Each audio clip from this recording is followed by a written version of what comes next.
on va voir l'interface de Spotify. Donc dans l'interface, vous avez l'accueil qui vous permet d'accéder aux nouveautés. Ou alors dans le top, vous avez le top 1, 2, 3 des morceaux ou le top 1, 2, 3 des albums. Et vous voyez en dessous la liste continue jusqu'à 10. Là, on est sur le top international, mais vous pouvez très bien le mettre pour la France. Donc mon pays, c'est aussi la France. Et les autres pays où Spotify est disponible également. Enfin, vous pouvez avoir le top. Donc les pays où Spotify est disponible, la Suisse, la Norvège, la Finlande, le Royaume-Uni, la France et l'Espagne. Si vous avez dans les préférences, avant de rentrer en vif du sujet, vous pouvez définir où est le cache de Spotify, donc vu que c'est du streaming, ou alors utiliser un maximum, soit 10%, soit un espace maximum. Si vous passez par un proxy, le configurer ici. Également, si vous avez un compte Last.fm, donc qui vous permet de partager avec le monde quelle musique vous écoutez et vous proposer des artistes similaires, vous pouvez le faire, mais c'est pas indispensable. Activer la normalisation du volume, la langue, donc GC automatique c'est en français, et liste d'écoute, donc cacher les pistes non disponibles pour l'écoute. Donc on va quitter les préférences, on retourne à l'accueil. Donc Spotify, il suffit, en fait tout est cliquable, donc l'artiste, les musiques, etc. Admettons que je clique sur le numéro 1, la musique se met à jouer directement. Vous voyez que quand on joue une musique, on a la barre de progression ici en dessous. On peut changer la durée ici. Si on a toute une liste de lecture, on peut mettre en lecture aléatoire ou la répéter.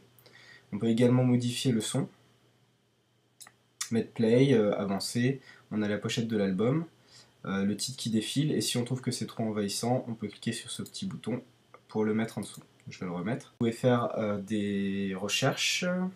Donc pour les recherches, pour le moment, on va faire simple. Admettons que je tape Justin Timberlake.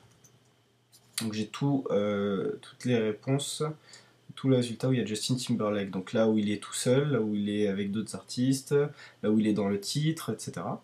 Admettons que je clique donc sur Justin Timberlake tout simplement, ici. J'arrive en fait sur une page où j'ai sa biographie, donc une présentation générale, sa biographie, et la radio de l'artiste, c'est-à-dire un peu par hasard les titres sur lesquels, enfin les titres qu'il a interprétés, et également les titres sur lesquels il a interprété en coopération par exemple avec Boyzone, Mandy Moore, Christina Aguilera et j'en passe. Donc si on revient sur la fenêtre de présentation, on voit les artistes similaires, une petite bio quoi, qui n'est pas complète, ses meilleurs titres, puis la liste de ses albums directement avec tous les titres qui apparaissent. Voilà, donc on peut voir tous ces albums, écouter chacune des musiques. Ce qui est bien dans Spotify, c'est que en plus de pouvoir faire ça, on peut directement créer une liste de lecture. Donc pour ça, il y a plusieurs raccourcis, par exemple commande ou pomme N, également fichier nouvelle liste de lecture, vous voyez les raccourcis affichés sur la droite, ou on clique ici tout simplement, nouvelle liste de lecture, donc admettons Justin. Et si je veux copier les meilleures musiques de Justin, je peux très bien toutes les sélectionner, en maintenant appuyé la touche Shift, ou même les sélectionner une par une, et les faire glisser dans la liste de lecture. Justin, ou plusieurs d'un coup. Je peux également aller faire plusieurs recherches et toutes les copier là, ou lire directement à partir d'ici les titres. Donc une fois que j'ai ma liste de lecture, ce qu'on peut faire, c'est la partager. Donc je peux très bien copier soit une URL HTTP, donc je vais vous montrer ce que ça fait. On va rouvrir Safari. Donc ça fait un copier et là je fais un coller. Et ça nous amène sur une page avec le lien Spotify. Donc si je clique sur Spotify, ça ouvrira directement la liste de lecture. Et si vous envoyez ce lien à un autre utilisateur Spotify, ça lui ajoutera cette liste de lecture chez lui. Donc il en fera ce qu'il veut. C'est juste pour partager les musiques que vous aimez, une liste de lecture personnalisée. Si j'avais fait clic droit, copier l'URL Spotify, ça aurait directement mis l'URL bleue qui apparaissait sur Safari, c'est-à-dire celle-là. Une autre possibilité pour la liste de lecture, si je fais clic droit, vous voyez qu'il y a liste d'écoute commune. Donc si je la mets en liste de lecture commune et que je l'envoie à un ami, donc pour ça on fait liste de lecture commune et on copie le lien à un ami, toutes les modifications qu'il fera seront modifiées également sur mon post Et inversement, il pourra également le donner à plusieurs personnes. On peut être 10 à avoir une liste de lecture commune. Et chaque titre ajouté ou enlevé se répercutera chez les autres. Ça rappelle un peu le fonctionnement de la Dropbox. Donc je vais retirer cette liste de lecture, on n'en a pas besoin. Vous voyez que là j'ai fait qu'une recherche, mais toutes les recherches qui ont été faites restent en mémoire. Donc si j'en fais une autre, admettons Nelly Furtado. Oups, Furtado. Voilà, il propose, il savait que je voulais dire Nelly Furtado. Voilà. Donc les deux dernières recherches, donc Nelly Furtado, Justin Timberlake, etc. Et vous pouvez ensuite les supprimer évidemment. Un autre aspect que les listes de lecture, donc il y a la radio.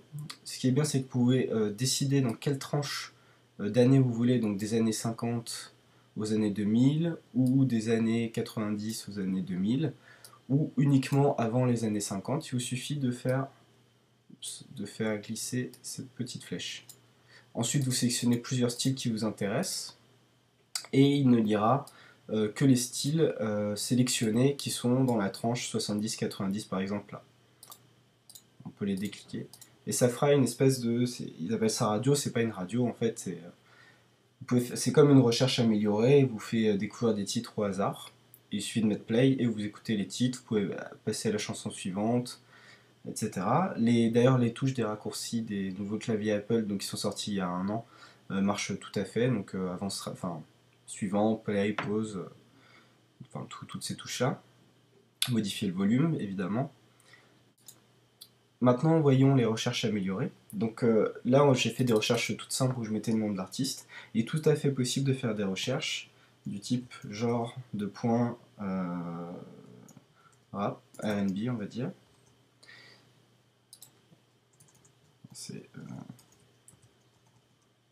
Voilà, hip-hop. Donc j'ai toutes les musiques dont le genre est le hip-hop. Je peux également faire des recherches combinées.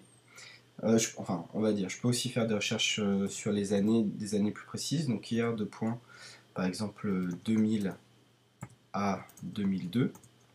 Et il mettra les titres 2000 à 2002. Et je peux également faire des recherches combinées. Par exemple, si je veux, je vais reprendre un exemple que j'ai trouvé sur le site. Donc, artiste, deux points. Donc, puisque c'est un artiste en deux mots, je vais mettre des guillemets.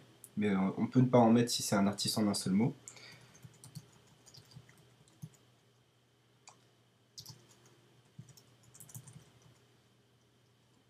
Année 1965. Année 1965-1970, entrée, et il va me sortir tous les titres de cet artiste dans cette tranche d'année.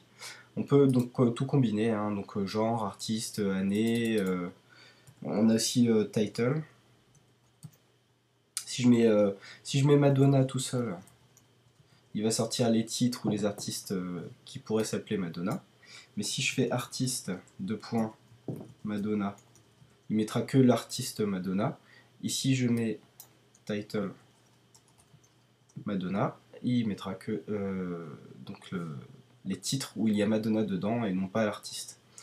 Voilà, donc j'espère que vous avez apprécié ce screencast. Vraiment, je vous conseille Spotify. C'est une très bonne façon d'écouter de la musique gratuitement. Les pubs sont vraiment pas envahissantes.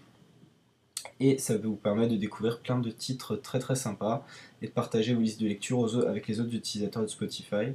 Je le répète, c'est gratuit, mais il faut suivre le lien que je vous donne dans la note de screencast. Vous ne le trouverez pas sur le site. En tout cas, moi je ne l'ai pas trouvé directement sur le site. Et voilà, donc vous pouvez créer plusieurs listes de lecture au fait. Hein. Donc là j'en avais fait une, on peut en créer autant qu'on veut. Voilà, alors merci beaucoup d'avoir suivi ce screencast et à bientôt sur lefigaro.com.